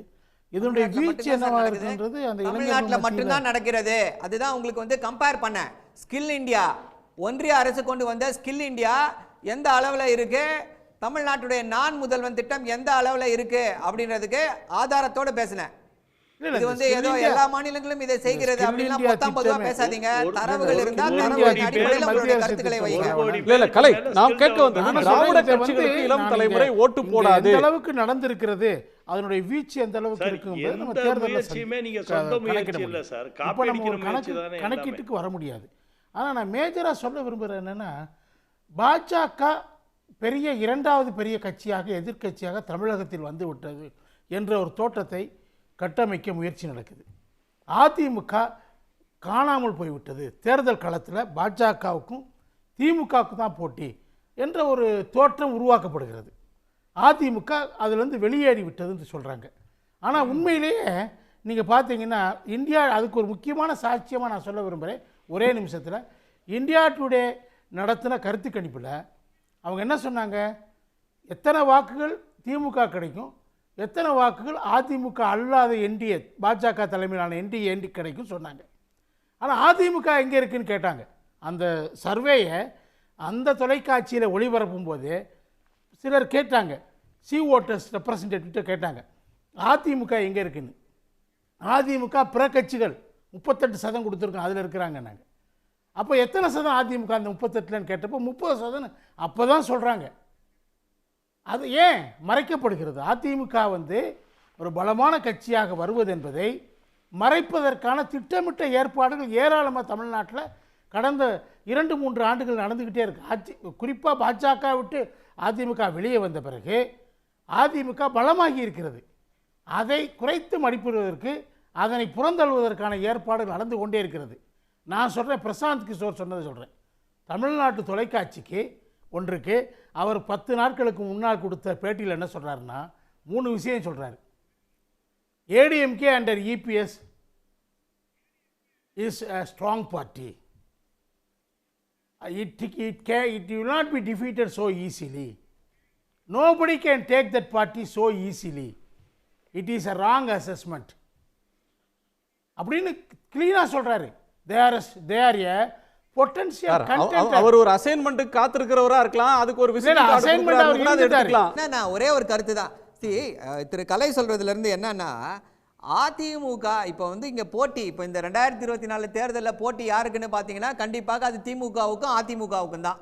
அதுல வந்து யாருக்குமே வந்து ஒரு மாற்று கருத்து இல்ல. அதிமுக ஆதரவாளர்களுக்கு என்ன இன்னைக்கு பிரச்சனை இருக்குன்னா, அதிமுகவும் போட்டியில் இருக்கு, நீங்க அவ்வளவு எளிதா அதை வந்து டிஸ்கவுண்ட் பண்ணாதீங்கன்றாங்க. அதிமுக ஒரு மாஸ் மூவ்மெண்ட், அதை எப்படி டிஸ்கவுண்ட் பண்ண முடியும்? இல்ல அதுதான் சொல்றேன். அதை யார் செய்யறா அப்படின்னா, அதை வந்து பாஜக தொடர்ந்து செய்து கொண்டு வருகிறது. ஏன்னா பாஜக அதிமுகவோட கூட்டணியில வரல அப்படின்னா என்ன பண்றாங்க, டிஸ்கிரெடிட் பண்ண பாக்குறாங்க, அதிமுகவை டிஸ்கிரெடிட் பண்ண பாக்குறாங்க. இதற்கு யார் காரணம் அப்படின்னு பாத்தீங்கன்னா, முழுக்க அதிமுகவுடைய முன்னாள் அமைச்சர்கள் தான் காரணம். அவங்க மேல இருக்கக்கூடிய அந்த ஊழல் வழக்குகள், அதுல இருந்து தப்பிக்கணுன்றதுக்காக பாஜகவிற்கு காவடி தூக்குனாங்க. கடந்த 5 வருடங்கள் ஆட்சியில் இருக்கும் பொழுது அந்த பாவத்தை தான் இப்போ சுமந்து கொண்டிருக்கிறார்கள். அதனால என்ன, தைரியமாக அப்ப பாஜகவை எதிர்த்து தமிழ்நாட்டின் நலனுக்காக குரல் கொடுத்திருந்தார்கள் என்றால் இன்னைக்கு வந்து இப்படிப்பட்ட ஒரு பரிதாப நிலை அதிமுகவுக்கு ஏற்பட்டிருக்காது. பாஜக வந்து நாங்கள் 20% வாங்கிடுவோம், 22% வாங்கிடுவோம்னு சொல்லிட்டு ஓட்டு கேட்டு அதிமுகவை இப்படி அலட்சியப்படுத்தக்கூடிய அந்த சூழ்நிலை வந்திருக்காது. திமுக என்ன விரும்புகிறது, இங்க வந்து திராவிட கட்சிகள் தான் இருக்க வேண்டும், பாஜக என்ற அந்த இந்துத்துவா கட்சி தமிழ்நாட்டில் வந்து தலை தோங்க கூடாது, உள்ள வரக்கூடாது. எந்த கட்சி இருக்கணும்ன்றத கட்சிகள் முடிவு பண்ண முடியாது. உங்களுக்கு எதிர்க்கட்சியா யார் இருக்கணும் அப்படின்னு திமுக முடிவு பண்ண முடியாது, மக்கள் தான் முடிவு பண்ணணும். மக்கள்கிட்ட எந்த விருப்பத்தை சொல்றோம். என் தமிழ்நாட்டிற்கு எந்த அரசியல் வந்து கடந்த 60 வருட காலமாக எந்த அரசியல் ஒரு முன்னேற்றத்தை கொடுத்திருக்கிறது அப்படின்றத இப்போ என்ன விமர்சனங்கள் வைத்திருந்தாலும் ஒரு விஷயத்தை மறுக்கவே முடியாது. என்ன அப்படின்னா, போட்டி போட்டு இருவரும் நம்ம வந்து நீங்க கொஞ்சமா பண்ணிட்டீங்க, தப்பா பண்ணிட்டீங்கன்ற விமர்சனங்களை வைக்கலாமே தவிர அதிமுக வந்து தமிழ்நாட்டுக்காக எதுவுமே செய்யல அப்படின்ற அந்த விவாதத்தை வந்து வைக்க முடியாது. ஆனா பாஜக அப்படி கிடையாது. பாஜக வந்து தமிழ்நாட்டிற்கு வஞ்சனை செய்யக்கூடிய கட்சி, தமிழ்நாட்டு மக்களுக்கு துரோகத்தை செய்யக்கூடிய கட்சி. சோ அந்த வகையில பாஜகவை எதிர்த்தே ஆக வேண்டிய சூழ்நிலை எப்படி சார் கண்டுபிடிச்சீங்க நீங்க? அது சரிங்க, நான் சொல்றேன் சார், எக்ஸ்பிளைன் பண்ண முடியும் என்னால. எப்படி துரோகம்னா துரோகமான கட்சி நான் சொல்றேன், தேசிய கட்சிக்கு சொல்றீங்க சார். ஒரே ஒரு சின்ன விஷயத்தை சொல்ல முடியும் சார் என்னால. மெட்ரோ ரயில் திட்டத்திற்கு ஒன்றிய அரசு பணம் கொடுத்துச்சு, பாஜக அரசு பணம் கொடுக்கவில்லை. 9,000 கோடி தமிழ்நாடு அரசு கொடுக்குது. சென்னை மக்கள் அவதிப்படக்கூடாது, 2026க்குள்ள முடிக்கப்பட வேண்டும் என்பதற்காக 9,000 கோடியை தமிழ்நாடு அரசு கொடுத்தது. அடுத்த ஃபேஸ்க்கு 12,000 கோடி ரூபாய் கொடுக்க தயாராக இருக்கிறது. அதே போல என்ன செஞ்சீங்க சார்? 18 கோடி, வெறும் 18 கோடி மட்டும்தான் பட்ஜெட் அலோகேட் பண்ணிருக்கீங்க. இன்னைக்கு ஒரு டிராமாவை போட்டிருக்கீங்க. என்ன டிராமா? நாங்கள் துவக்க ஆரம்பித்து விட்டோம், 10 வருடங்களாக தூங்கி விட்டு இப்போ துவக்க ஆரம்பித்து விட்டோம். எப்போ முடிப்பீங்கன்னு கேட்டா தெரியாது. அது நாங்க முடிச்சுப்போம். அடுத்த ஆட்சிக்கு வர போற 3 மாசத்துல 2024 டிசம்பருக்குள்ள நீங்க எவ்வளவு படுதோல்வி அடைய போறீங்கறத பாருங்க. இந்த படுதோல்வியில தான் உங்களுக்கு எல்லாம் கல்வியே கிடைக்க போகுது. ஏன்னா நீங்க அந்த அளவுக்கு தமிழ்நாடு சந்தேகப்பட்டு சரியாவே நடத்தவே இல்லை. நீங்க தமிழ்நாடு புரிஞ்சுக்கவே இல்லை. நீங்க இன்ன வரைக்கும் தமிழ் மக்களோட உணர்வையோ தமிழனோட எண்ணங்களோ அவன் என்ன மாதிரி வலிமையான வளர்ச்சி பாதைக்கு வந்துட்டாங்கிறத புரிஞ்சுக்காம நீங்க பழங்கஞ்சியாவே இந்த கட்சியை நடத்துறதுனால தான் நீங்க இவ்வளவு பின்னடைவில் இருக்கீங்க. இப்ப நிர்வாக திறமை மக்கள் மேல வந்ததுக்கு யாரு காரணம்? மாறி மாறி ஆட்சி செய்த திமுகவும் அதிமுகவும் காரணமா? தமிழ் மக்களை புரிஞ்சுக்கிட்டவங்கன்னா கடைசி தேர்தல் வரையிலும் ஜெயிச்ச கட்சி தமிழ் மக்களை புரிஞ்சுக்கிட்ட கட்சியா? இதுவரை கூட்டணிக்கு 2 முறை பிரைம் மினிஸ்டர் வந்து கூட்டணிக்கு ஆள் தேடிட்டு இருக்கிற கட்சி தமிழ் மக்களை புரிந்து கொண்ட கட்சியா? நாம் தொடர்ந்து பேசலாம் சார். திரு செந்தில், ஆள் தேடவே இல்லை சார், நாங்க ஆள் தேடவே இல்லை. நீங்க தப்பா கதவு திறந்திருக்கு, ஜன்னல் திறந்திருக்கு, யார் வேணா வரலாம். நாங்க சார் நாங்க பிஹைண்ட் த சீன்ல எவ்வளவு வேலை பண்ண முடியும் சார்? நாங்க பண்ணவே இல்லை. நாங்க தொடர்ந்து என்ன சொல்றோம், எங்களோட கூட்டணி மக்கள் கூட்டணி, எங்களோட கூட்டணி வளர்ச்சிக்கான கூட்டணி, வளர்ச்சி பண்ணக்கூடிய கூட்டணி பேசி இருக்கோம். இன்னைக்கு சார் தமிழ்நாட்டுல எங்க போனாலும் 1 கோடி பைப்பு கொடுத்திருக்கு சார், 40 லட்சம் கேஸ் கனெக்ஷன் கொடுத்திருக்கு சார். மக்களுக்கு நேரடியா பண பரிவர்த்தனை எல்லாமே மக்களுக்கு தெரியும் சார். நீங்க என்ன வேணா பேசுங்க சார், டிவியில எவ்வளவு வேணா உட்கார்ந்து பேசுங்க. இந்த எலெக்ஷன் வந்த பிறகுதான் யூ ஆல் ரியலைஸ் எவ்வளவு பெரிய தப்பான சூழ்நிலையில நம்ம இந்த 2-3 ஆண்டுகளை அரசாங்கம் நடத்திருக்கோங்கிறது நீங்க புரிஞ்சுக்க போறீங்க. அப்பதான் உங்களுக்கு தெரியும் இப்போ ஒன்றும் தெரியாது. மக்கள் வந்து மனசுக்குள்ளே குமரிக்கிட்டு இருக்காங்க.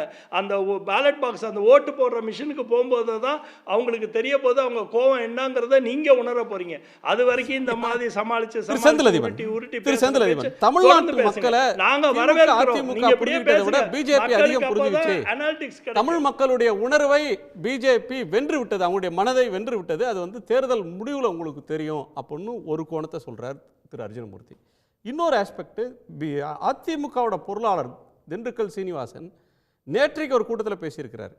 பிரதமர் மோடி தான் எங்கள் பிரதமர் வேட்பாளர் நாங்களும் சொன்னோம், நீங்கள் எடப்பாடியை முதலமைச்சர் வேட்பாளர்னு சொல்லுங்கன்னு கேட்டால் அவங்க அண்ணாமலை முதலமைச்சர்னு அவங்க பேச ஆரம்பித்தாங்க. நாங்கள் என்ன கருப்பட்டி சாப்பிட்றதுக்கு அவரை பிரதமர் ஆகிட்டு இவரை முதலமைச்சர் ஆகிட்டு நாங்கள் கருப்பட்டி வெள்ளம் சாப்பிட்றதுக்காக கட்சி நடத்துகிறோம் அப்படின்னு சொல்கிறார். இன்னமும் மோடியை ஏற்றுக்கொள்கிற, மோடியை பிரதமர்ன்ற ஒரு மனநிலையில் அதிமுகவில் ஒரு பகுதியில் இருக்கிறாங்க அப்படின்றது ஒரு கலை யதார்த்தமா? கலை யதார்த்தம் என்னவென்று சொன்னால், பிரதமர் மோடி அவர்கள் அடிக்கடி தமிழ்நாட்டுக்கு வரும்போதெல்லாம் இந்த நாட்டு மக்கள் மீது, நம்முடைய தமிழ்நாட்டு மக்கள் மீது மிகுந்த பாசம் இருப்பதைப் போல காட்டிக்கொண்டிருக்கிறார். அது பாசமா வேஷமா என்பது தேர்தல் வரும்போது நிச்சயமாக தெரியும். தமிழ்நாட்டிற்கு என்ன செய்திருக்கிறது இந்த 10 ஆண்டு கால மோடி ஆட்சி? தமிழ்நாட்டு இளைஞர்களெல்லாம் ஓட்டு போடுவாங்கன்னு அர்ஜுனமூர்த்தி சொல்கிறார். எந்த அடிப்படையில் இளைஞர்கள் ஆதரிப்பாங்க? இங்கே வந்து பேசினார், நந்தனத்தில் வந்து நேற்றைக்கு பேசினார். அவர் பேசி கொண்டிருக்கிற நேரத்திலேயே நம்முடைய எக்மோரில், எழும்பூரில் வழக்கறிஞர்கள் தமிழ் மொழியை நீதிமன்ற மொழியாக ஆக்க வேண்டும் என்ற கோரிக்கையை முன்வைத்து மெட்ராஸ் ஹைகோர்ட் என்பதை சென்னை உயர்நீதிமன்றம் என்று பெயர் மாற்றம் செய்ய வேண்டும் என்று சொல்லி உண்ணாவிரத போராட்டத்தில் தொடர்ந்து ஈடுபட்டிருக்கிறார்கள். ஒரே ஒரு கேள்வி, உலகம் ஃபுல்லாக போகும்பொழுதெல்லாம் நான் தமிழை பற்றி பேசி கொண்டிருக்கிறேன், திருக்குறளை பற்றி பேசி கொண்டிருக்கிறேன், சங்க இலக்கியங்களிலிருந்து மேற்கோள் காட்டுகிறேன் என்று தொடர்ந்து அதை பேசி கொண்டிருக்கிறார் பிரதமர். ஆனால் தமிழ்நாட்டில் இருக்கக்கூடிய சென்னையில் இருக்கக்கூடிய சென்னை உயர்நீதிமன்றத்தினுடைய பெயரை தமிழ்நாடு உயர்நீதிமன்றம் என்று பெயர் மாற்றம் செய்ய வேண்டும் என்று தொடர்ந்து கோரிக்கை வைத்துக் கொண்டிருக்கிறோம். இதுவரையில் நிறைவேற்ற முன்வரவில்லை. நீங்க கொள்கை பிரச்சனைகளை சொல்றீங்க, அவங்களுக்கு ஹிந்தியில் இருக்கிற இங்கிலீஷ்ல இருக்கிற சட்டத்தையே ஹிந்தியில மாத்துறாங்க. பாரதிய நியாய சங்கிதான், சாட்சிய சங்கத்தான், அது இன்னமும் எத்தனை முறை சொன்னாலும் அது வர மாட்டேங்குது நமக்கு. சங்கீதா அப்படின்னு மாத்துறாங்க. 100 வருஷ சட்டத்தையே மாத்துறாங்க. அவங்க உங்க பேரை மாத்துறாங்களான்னு தெரியல, அது வேற.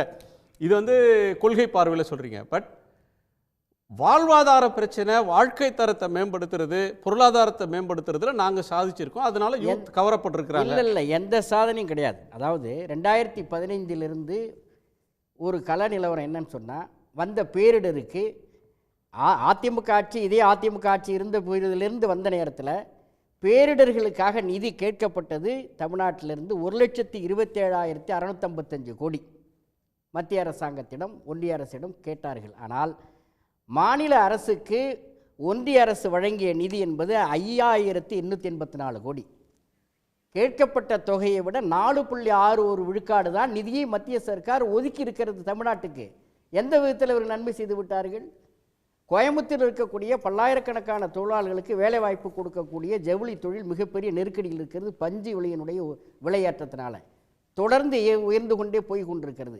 இதுவரையில் அதற்கு முதலமைச்சர் அவர்கள், மாண்புமிகு தமிழ்நாடு முதலமைச்சர் அவர்கள் கடிதம் எழுதியிருக்கிறார்கள் பல முறை. இதுவரையில் அதற்கு எந்த தீர்வும் காணப்படவில்லை, முடிவு எடுக்கப்படவில்லை. சார், தமிழ்நாட்டில் டெக்ஸ்டைல் வளாகம் பண்ணியாச்சு சார். 1,60,000 கோடி கொண்டாந்தாச்சு விருதுநகர்ல. இல்ல, அடிப்படையில் விவசாயத்துக்கு அடுத்து மிகப்பெரிய வேலைவாய்ப்பு வழங்கக்கூடிய ஜவுளித்துறை மிகப்பெரிய நெருக்கடியில் சிக்கி இருக்கிறது தமிழ்நாட்டில்.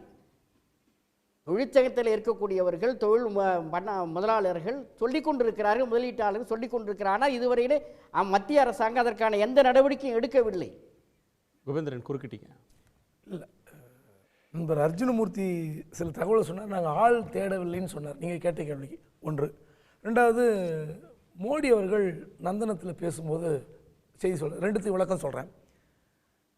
பாஜகவை ஜெயக்குமார் கடுமையாக விமர்சிக்கிறார், திண்டுக்கல் சீனிவாசன் விமர்சிக்கிறார், சி.வி. சண்முகம் விமர்சிக்கிறார், செல்லூர் ராஜு விமர்சிக்கிறார், ஆர்.பி. உதயகுமார் விமர்சிக்கிறார், பாஜகவை கடுமையாக விமர்சிக்கிறார். ஆனால் எந்த இடத்திலும் மத்திய பாஜக தலைவர்கள் எடப்பாடியோ அதிமுக விமர்சிக்க தயாராக இல்லை. எடப்பாடி எப்படியாவது வந்து விடுவாரா இல்லையா என்பதற்காகவே மேடையில் டிடிவியும் ஓபிஎஸும் ஏற்றவில்லை. அப்போ என்ன அர்த்தம்? இதுக்கு ஆள் தேடவில்லை என்றால் அவர்கள் வாலண்டியாக வருகிற அந்த 2 பேரையும் ஏன் மேடை ஏற்றவில்லை? ஒன்று. ரெண்டாவது உங்களுக்கு உங்களை கடுமையா விமர்சிப்பதுங்கிறது சார் ரொம்ப சிம்பிள் சார். விமர்சிக்க வேண்டிய விஷயங்களை தான் விமர்சிக்கணும். ஆளுங்கட்சியோட தான் நம்ம எதிர்கட்சி பண்ண முடியுமே ஒழிய எதிர்கட்சியோட எதிர்கட்சி எப்படி சார் பண்ண முடியும்? அதை சம்டைம் இக்னோர் பண்ணி போகிற மாதிரி ஒரு சூழ்நிலையில் தான் சார் ஆட்சியில் இருக்கவங்க இருப்பாங்க. ஏன்னா மத்திய ஆட்சியில் இருக்கவங்க எதை அட்ரஸ் பண்ணணும் எதை அட்ரஸ் பண்ணக்கூடாதுன்னு ஒன்று இருக்கா இல்லையா சொல்லுங்கள். அதில் போய் எதுக்கு நாங்கள் அதிமுக விமர்சனம் பண்ணணும்? அதையே நீங்கள் திருப்பி திருப்பி எதிர்பார்க்குறீங்க. எங்களுக்கு தேவையில்லை. எங்களுக்கு ஆளுங்கட்சி இங்கே திமுக தான்.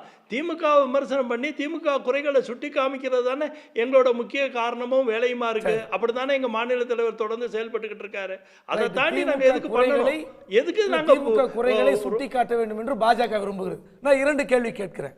அவர் நேற்று பிரதமர் மோடி சொன்னார், சென்னையில் பெரும் மழை வெள்ளம் வந்த போது நீர் மேலாண்மை செய்யவில்லை, இந்த மேனேஜ்மெண்ட் செய்யாமல் மீடியா மேனேஜ்மெண்ட் செய்துட்டு இருந்தாங்கன்னு சொன்னார். தூத்துக்குடியில் மழை வெள்ளம் வந்த போதும் சென்னையில் மழை வெள்ளம் போதும் மத்திய குழு வந்தது. மத்திய குழு என்ன சொல்லியது? தமிழக அரசு சிறப்பாக செயல்பட்டது. யார் அமைச்ச மத்திய குழு? மோடி ஆட்சியில் இருந்த மத்திய குழு. அப்போ அந்த மத்திய குழு பாராட்டினது பொய்யா? அப்போ அந்த மத்திய குழு சொன்னதை அவர் படிக்கவில்லையா? அல்லது மோடி அவர்களுக்கு எழுதி கொடுத்த அந்த டீம் அந்த எழுதி கொடுக்குறாங்களே, நேற்று உணர்ச்சிகரமாக பேசுகிறார்ல, மீடியா மேனேஜ்மெண்ட் செய்தது அப்படிங்கிறார். இதை பத்தி இல்ல ஒண்ணு பேசி முடிச்சிடறேன். அதுக்கப்புறம் இன்னொரு விஷயம் சொல்றேன். அதாவது வளர்ச்சி திட்டங்களுடைய நிதிகள் எல்லாம் வங்கி கணக்கில் மக்கள் போய் சென்றடைகிறது. இந்த வளர்ச்சி திட்டத்தில் இருக்கிற பணத்தை திமுக கொள்ளையடிக்க முடியவில்லை என்று சிக்கல் இருக்கிறதுங்கிறார். சரி, ஆனா இன்னொன்று சொல்றார், மத்திய அரசினுடைய வளர்ச்சி திட்டங்களுடைய பணத்தை கொள்ளையடிக்க விடமாட்டேன்னு சொல்றார். அதாவது திமுக கொள்ளையடிக்கவில்லை என்று ஏங்குகிறது ஒரு பக்கம், கொள்ளையடிக்க விடமாட்டேன்னு சொல்றார். அதாவது 10 ஆண்டு காலமாக பிரதமராக இருந்தவர் மோடி, பாஜக அரசு. அப்போ மத்திய அரசு திட்டங்களில் கொள்ளையடிக்க விடமாட்டேன் என்று சொன்னால் திமுக அரசு எப்படி கொள்ளையடித்திருக்கோம்? எது முரண்? ஒன்று கடுமையான குற்றச்சாட்டு வைக்கிறீங்க. நீங்க 10 ஆண்டு காலத்தில் இந்த வளர்ச்சி திட்டத்தில் இன்னொரு திட்டங்களில் இப்படி பணம் கையாடல் செய்யப்பட்டிருக்குன்னு புள்ளி விவரமோ ஆதாரமோ சொல்லணும். அப்ப திமுக பத்தி நீங்க ஊழல் குற்றச்சாட்டு சொல்லுங்க. எந்த ஒரு நிமிஷம் முடிச்சிடறேன் சார். உள்ள உங்க முரண்பாடு சொல்லிடுறேன். ஊழலற்ற ஆட்சி, வருவாய் அதிகரிப்பு எல்லாம் சொல்றீங்க. 2 நாட்களுக்கு முன்பாக மும்பை நாக்பூர் எக்ஸ்பிரஸ் ஹைவேல ஒரு சில ஆண்டுகளுக்கு முன்பு 2022 கட்டப்பட்ட அந்த பாலத்தில் விழுந்த ஓட்டை எல்லா தொலைக்காட்சியிலும் காட்டப்பட்டது. அதை திறந்து வைத்தவர் பிரதமர் மோடி. அப்போ நீங்க டெல்லியில் கட்டப்பட்ட ஒரு இன்னும் அரங்கம், அது ஒரு பெரிய அரங்கம் கட்டினாங்க. அதுக்கு பேர் கூட நல்ல ஒரு பெரிய அரங்கம். ஆமா, பிரகதன் மைதான். அந்த அரங்கத்தினுடைய மழை வெள்ள காட்சியை எல்லா டிவி ஒளிபரப்பியது. அதாவது அந்த அரங்கத்தில் எத்தனை ஆயிரம் கோடி, 800 கோடியோ 900 கோடியோ. அப்போ அந்த அரங்கத்தில் மழை வெள்ளம் வந்த போது தண்ணீர் எப்படி பெருக்கெடுத்து ஓடியதுன்னு காமிச்சாங்க. அப்போ மத்திய அரசு தீட்டப்படுகிற திட்டங்களில் பாலத்தில் ஓட்டை விழுகிறது, கட்டடத்தில் மழை பெய்கிறது. அப்போ அதெல்லாம் ஊழல் இல்லாத ஆட்சியா, நல்ல நிர்வாக சீர்கேடு இல்லாத ஆட்சியா? அதுக்கெல்லாம் சொல்ல பதில் நீங்க பார்க்கணும். இதையெல்லாம் பார்த்துவிட்டு நீங்கள் கொள்ளை அடித்தவரை தடுக்க விடமாட்டேன் என்று சொன்னவர் மோடி. அப்ப திமுக ஆட்சியில் என்ன கொள்ளையடித்தார்கள் மத்திய அரசு திட்டங்கள்னு ஒரு புள்ளி விவரத்தை சொல்லி இருந்தால் நாட்டு மக்கள் நம்பியிருப்பார்கள். இல்ல, புள்ளி விவரத்தை சொல்ல தேவையில்ல, வழக்கே போடலாமே. கொள்ளையடிச்சிருக்காங்கன்னா ஒரு சிபிஐ வழக்கு போட முடியுமே. சொல்லிட்டு போயிருக்காரு. அதை எழுதி கொடுத்தவர்கள் எப்படி எழுதி கொடுக்கிறார்கள் என்பதை இது இனிமேலாவது நல்ல வாய்ப்பை ஒரு கேள்வி இருக்கு. பாஜக எதிர்ப்பு வாக்குகளை சிதறடி சார் பேசலாம் சார். ஒரு இடைவேளைக்கு பிறகு உங்கள்கிட்ட வரேன். பாஜக எதிர்ப்பு வாக்குகளை சிதறடிப்பதற்காகவே தமிழ்நாட்டில் அதிமுகவும் பாஜகவும் தனித்தனி அணிகளை அமைப்பதாக விடுதலை சிறுத்தைகள் கட்சியின் தலைவர் திரு தொல் திருமாவளவன் குற்றம் சாட்டியிருக்கிறார். அந்த கருத்து எப்படிப்பட்டதுன்னு நேயர்கள்ட்ட எக்ஸ் தளத்தில் கேட்டிருக்கிறோம். அந்த விடையை ஒரு சிறிய இடைவேளைக்கு பிறகு பார்க்கலாம். ஒரு சிறிய இடைவேளைக்கு பிறகு விவாதம் தொடரும்.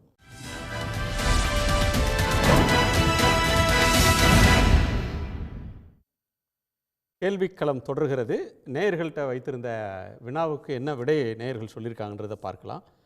பிஜேபி எதிர்ப்பு வாக்குகளை சிதறடிக்கிறதுக்காகத்தான் அதிமுகவும் பாஜகவும் தனித்தனி அணிகளை அமைச்சு இருக்கிறாங்கன்னு திரு திருமாவளவன் குற்றம் சாட்டியிருப்பது சரியான விமர்சனம் என்று 68% நேயர்களும், திமுக கூட்டணியில் இருக்கிறதுனால அப்படி பேசுகிறார் என்று 19% பேரும், அதிமுக விடுக்கக்கூடிய அழைப்பை நிராகரிப்பதற்காக இந்த குற்றச்சாட்டை சொல்கிறாருன்னு 4% பேரும், இது தேர்தல் நேரத்தில் பேசக்கூடிய ஒரு குற்றச்சாட்டு என்று 9% பேர் கருத்து தெரிவிச்சிருக்காங்க. அந்த நேயர்களுக்கு நன்றி. நிறைவு பார்வைக்கு போகலாம். திரு அர்ஜுனமூர்த்தி, நீங்கள் அண்ணன் பேசுனதுக்கு என்ன பதில்னா, மோடி அவர்கள் என்ன தெளிவாக சொன்னாங்கன்னா, இனிமே பண பரிவர்த்தனை டிஜிட்டல் யுகத்துக்கு வந்ததுனால யாரும் நடுவுலேருந்து எந்த விதத்துலையும் சம்பாதிக்கிறதுக்கு வாய்ப்பே இல்லை, அதில் கொள்ளையடிக்க வாய்ப்பே இருக்காது, எல்லாம் நேரடி பணம் பரிவர்த்தனையில் போய் சேர்ந்துறதுனால இனிமேல் யாராலும் கொள்ளையடிக்க வழியே இருக்காது அப்படிங்கிற ஒரு திட்டத்தை சொன்னாங்க. அதுக்கப்புறம் அண்ணன் சொன்னாங்க, நிறைய இடத்துல பாஜக பண்ண இடத்துல அது பாரத் மண்டபத்தில் தண்ணி வந்தது, ஒரு பிரிட்ஜில் ஓட்டை விழுந்ததுன்னு அப்படின்னு சொன்னாங்க. எப்போதுமே நம்ம வீட்டிலே ஒரு வீடு, புது வீடு கட்டினாவே அது ஒரு மாதமோ 3 மாதமோ ஆகும் எல்லாமே கரெக்ஷன் வர்றதுக்கு. அப்படி பார்த்தா நம்ம தமிழ்நாட்டில் ஒரு காலத்தில் நிறைய பிரிட்ஜு கட்டினாங்க. அந்த பிரிட்ஜு கட்டில் நிறைய பிரச்சனையில் நிறைய கேஸ் கூட போட்டாங்க பழைய. அதெல்லாம் நான் I don't refer those names. அது நடந்தது. அப்போ அது குற்றமா? அப்படி கிடையாது. ஒவ்வொரு பொருளும் செய்யும் போது அந்த பொருளில் சில டிஃபெக்ட்ஸ் இருக்கும். அந்த டிஃபெக்ட்ஸை சரி பண்ணுவோம். நம்ம வீட்டிலே நம்ம அதானே பண்ணுறோம். சின்ன சின்ன தவறுகளை நம்ம சரி பண்ணிக்கிட்டு தானே இருக்கோம். அப்படி சரி பண்ணுற தவறுகளை போய் குற்றமாக சுட்டி காமிக்கிறதோ, அதில் ஊழல் இருக்குதுன்னு சொல்கிறதோ, அது எந்த விதத்துலையுமே நியாயம் இல்லைங்கிறது என்னோட தாழ்மையான கருத்து. நன்றி சார். அதாவது நண்பர் சொன்னார், எல்லாமே டிஜிட்டல் வழியாக பணம் போவதால் கொள்ளையடிக்க முடியாத வாய்ப்பில்லைனார். அப்புறம் கடைசியாக ஒரு ஸ்டேட்மெண்ட் சொன்னார், திமுக கொள்ளையடித்த பணத்தை மீட்டு மீண்டும் மக்களிடையே ஒப்படைப்பேன். அதுக்கு என்ன அர்த்தம்? கொள்ளையடிக்க முடியாது, கொள்ளையடிக்க விடமாட்டேன், கொள்ளையடிக்க வாய்ப்பில்லைன்னு அவரே சொல்லிட்டாரு. ஏன்னா டிஜிட்டல் மூலியமாக தான் பண பரிவர்த்தனை போய் கொண்டிருக்கிறது. கொள்ளையடித்த பணத்தை மீண்டும் மக்களிடம் ஒப்படைப்பேன்னா அப்போ கொள்ளையடிச்சிருக்காங்கன்னு அர்த்தம். கொள்ளையடிச்சிருந்தாங்கன்னா அதுக்கு ஆதாரம் இருக்கா? அதுக்கு புள்ளி வரம் இருக்கா? அந்த கேள்விக்கு பதில். தேர்தல் நேரத்தில் சொல்கிறது, தேர்தல் மேடைகளில் பேசுறதுக்கெல்லாம் ரொம்ப ஆழமாக போகிறது ஒன்றும் எங்கேயும் போய் சேர்க்காது. திரு சந்திரன், குஜராத்தில் ஒரு எழுத்தாளர் எக்கனாமிக்ஸ் டைம்ஸில் ஆகாஷ் பட்டேலுங்கிற ஒரு கட்டுரை எழுதினார். அதில் சொல்கிறாரு, உலகெங்கும் தகவல் தொழில்நுட்பத்துறையில் தமிழ்நாட்டு இளைஞர்கள் தான் சிறப்பாக விளங்குறாங்க. அதற்கு காரணம் அங்கே 50 ஆண்டு காலத்துக்கு மேலாக இருக்கக்கூடிய கல்விக் கொள்கை, மொழிக் கொள்கை, இருமொழி கொள்கை. அதிலே குஜராத் பின்தங்கி விட்ட காரணத்தினால் குஜராத் இளைஞர்களுக்கு அந்த வேலைவாய்ப்பு என்பது உலக அரங்கத்தில் தகவல் தொழில்நுட்பத்துறையில் கிடைக்கவில்லை என்று சொன்னார். ஆக அதை சாதித்து கொடுத்தது என்று சொன்னால் திராவிட இயக்க ஆட்சி. இந்த திராவிட இயக்கத்தை வீழ்த்தவோ அல்லது ஆட்சியை வீழ்த்தவோ ஒரு காலம் இவர்களால் நிச்சயமாக முடியாது. மோடி எதிர்ப்பு மனநிலை என்பது எப்படி 2019 கருப்பு கொடி காட்டி எங்கள் அறிவியல் தலைவர் வைகோ அவர்கள் தமிழ்நாடு முழுவதும் பல போராட்டங்களை நடத்தி, தமிழ் அமைப்புகள் போராட்டம் நடத்தி, கருப்பு கொடி போராட்டம் நடத்தி, கோபேக் மோடி என்று சொல்லி மிகப்பெரிய எதிர்ப்பு அலையை உருவாக்கினாரோ, அந்த எதிர்ப்பு அலை இன்றும் தொடர்கிறது. நீர் பூத்த நெருப்பு போல அந்த நெருப்பு போல அது இருக்கிறது. எனவே ஒருபோதும் இவர்கள் எந்த குட்டிக்கரணம் அடைத்தாலும் தமிழ்நாட்டிலே இவர் நினைப்பது நிச்சயமாக நடக்காது. தமிழ்நாடு என்பது திராவிட இயக்கத்தினுடைய பூமி என்பதை வரக்கூடிய 5 ஆண்டுகள் வைகோ அவர்கள் வாஜ்பாய் கவர்மெண்ட்ல இருந்ததை அண்ணன் மறந்துட்டார். நன்றி. திரு கலை, நிறைவு பார்வை. இந்த திருமாவளவன் அவர்கள் சொன்னதுக்கு மெஜாரிட்டி வாக்குகள் கிடைச்சிருக்குது. ஆனால் பாஜகவுக்கு எதிரான வாக்குகளை சிதறடிப்பதற்கு பாஜகவும் அதிமுகவும் இணைந்து ஒரு அண்டர்ஸ்டாண்டிங்கில் இந்த பிரிவு வந்துச்சு, பிளவு வந்துச்சின்னு சொல்லி அவர் அர்த்தப்படுத்துகிறார். அது மிகப்பெரிய தவறு. பாஜக விட்டு அதிமுக வருவதற்கான காரணங்கள் இருந்தன. பாஜக இந்த தேர்தலில் மோடி பிரதமர் ஆவதற்கு எங்களோட சேருங்கன்னு சொல்கிறாங்க. ஆனால் 2026 நாடாளுமன்ற தேர்தலில் எடப்பாடியை முதல்வர் என்று ஒத்துக்கொள்ள மாட்டேங்கிறாங்க. நாங்கள் ஆட்சி அமைப்போங்கிறாங்க. அப்போ அதை ஏற்றுக்கொள்வதற்கு அவர்கள் இழித்தவாயர்களா? அதுதான் மெயின் காரணம். இன்னொன்று, கட்சியிலிருந்து வெளியேற்றப்பட்டவங்க, கட்சியினுடைய பொதுக்குழுவால் வெளியேற்றப்பட்டவர்களை அவர்கள் பிளந்து போனவர்கள், கட்சியை உடைத்து கொண்டு போனார்கள். அவர்களும் சம பலத்தோடு இருக்கிறார்கள் என்ற ரீதியில் அவர்களையெல்லாம் சேர்த்து கொண்டால்தான் நீங்கள் திமுகவை ஜெயிக்க முடியாது என்று தொடர்ந்து பாரதிய ஜனதா கட்சி வைத்து கொண்டிருந்த அந்த சூட்சமமான விஷயத்தில் அதிமுக முரண்பட்டுச்சு. 4 கட்சிகளையும் ஒன்றா இணைத்து நாட்டாமை செய்யணும்னு சொல்லி பாஜக நினைச்சதை அதிமுக புரிந்து கொண்டது. எனக்கு என்ன ஒரு கேள்வி, வெளியே வந்ததுனால தேர்தல்ல கூட்டணியில் இருக்கிற வரலையும் டிடிவியை சேர்த்துக்குங்க, சசிகலாவை சேர்த்துக்குங்க, பன்னீர்செல்வத்தை சேர்த்துக்குங்கன்னு சொல்லி ஏடிஎம்கே ப்ரெஷர் பண்ண பிஜேபி கூட்டணி முறிந்த பிறகு பிரதமர் மோடி தலைமையை ஏற்றுக்கொள்ள தயார்னு சொன்ன திரு டிடிவி தினகரனையும் திரு ஓ பன்னீர்செல்வத்தையும் ஏன் மேடைக்கு விட மாட்டாங்க? ஏன்னா அவங்க இன்னும் அதிமுக தங்களோட சேர்றதுக்கு வாய்ப்பு இருக்குன்னு ஒரு நப்பாசை அவங்களுக்கு இருக்குது. அதனால தான் இவங்களை இன்னும் வெயிட்டிங் லிஸ்ட்லேயே வச்சுருக்காங்க. மேடை கீழே போய் அவங்க நிற்கிறாங்க, ஆனால் மேடை ஏற்ற மாட்டேங்கிறாங்க, வெயிட்டிங் லிஸ்ட்லேயே வைக்கிறாங்க. அட்லீஸ்ட் ஒரு ஆர்ஏசி கொடுத்து சீட் கன்ஃபார்ம் பண்ணி மேடையில் ஒரு சேர் கொடுத்து உட்கார வச்சுருக்கலாம். அதுக்கு பாஜக தயாராக இல்லை, தயங்குகிறது. பெர்த் எப்போ கொடுக்க போகிறாங்க தெரியாது. ஆனால் அவங்க பாவம் மூட்டை முடிச்சோட தயாராக தான் இருக்கிறாங்க. ஏன் இந்த மாதிரி பாஜக ஒரு நிலைப்பாடை கடைபிடிக்கிறாங்க என்றால், கடைசி நேரம் வரைக்கும் அதிமுக தங்களோட வந்துருங்கிற நப்பாசை அவங்களுக்கு இருக்குது. ஆனால் அதிமுக பை சான்ஸ் சில காரணங்களுக்காக சில மோசடி திட்டங்களை கூட்டணிக்குள் இருந்து கொண்டே பாஜக நிறைவேற்றியதுனால அதை வெளியே வந்தவங்களுக்கு என்ன லாபம்னா, வெளியே வந்த பிறகு அவங்க பலமாக இருக்கிறாங்க. திருமாவளவன் சொல்கிறது அந்த நேரத்தில் பிக்கப் ஆகுது. வெளியே வந்த பிறகு காரணங்கள் வேறு. பாஜகவோட அண்டர்ஸ்டாண்டிங்கில் அவங்க வெளியே வரல. திருமாவளவன் அவர் சொல்கிற மாதிரி அண்டர்ஸ்டாண்டிங்கில் அவங்க வெளியே வரல. அவங்களுக்கே உரிய காரணங்களுக்காக வெளியே வந்தாங்க, தங்களை பாதுகாத்துக் கொள்வதற்காக வந்தாங்க. சரி, அண்டர்ஸ்டாண்டிங்ல வரல, அறிவு இருக்கிறதுனால இரட்டை தலைமை இருக்கும்போது நன்றி திரு சரவணன். ஓபிஎஸ் அதிகமாக பாஜக பக்கம் சாய்ந்திருந்ததுனால இந்த முடிவுகளை அப்போ எடுக்க முடியல. கட்சியினுடைய அணிகள் ஒட்டுமொத்தமாக இந்த கூட்டணியை ஏற்றுக்கொள்ளவில்லை. அதுதான் உண்மை. எடப்பாடி மீறி சேர்றதுக்கு வாய்ப்பு இருக்கா சார்? அவங்களுக்கு நப்பாசை இருக்கு, தேர்தலில் எது வேணா நடக்கலாம் அப்படின்லாம் இருக்கு.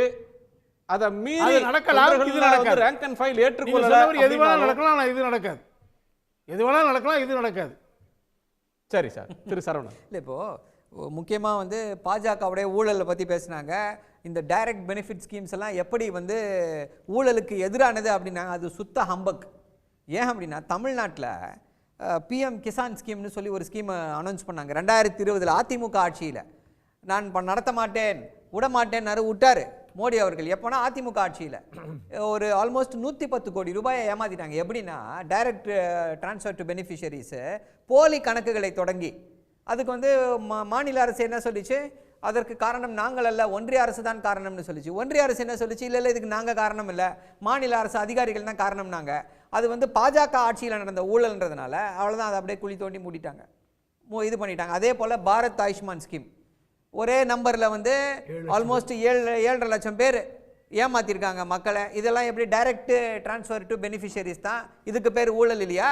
இதுக்கு ஏதாவது புது பதம் இருக்கிறதா பாஜகவுடைய டிக்ஷனரியில்? அதே போல் பிரகதி மைதானில் 777 கோடி ரூபாய் கொடுத்து ஒரு இதை கட்டினாங்க, அண்டர் கிரவுண்ட் பிரிட்ஜ் சொன்னது. அதை போய் திரு மோடி அவர்கள் திறந்து வச்சு பார்த்துட்டு வந்தார், எல்லாம் பண்ணார். இப்போ அதை யூஸே பண்ண முடியாது, அதை நீங்கள் டெமாலிஷ் பண்ணிட்டு தான் கட்டணும். 777 கோடி ரூபாய் ஸ்வாஹா. இதுக்கு பேர் ஊழல் இல்லையா?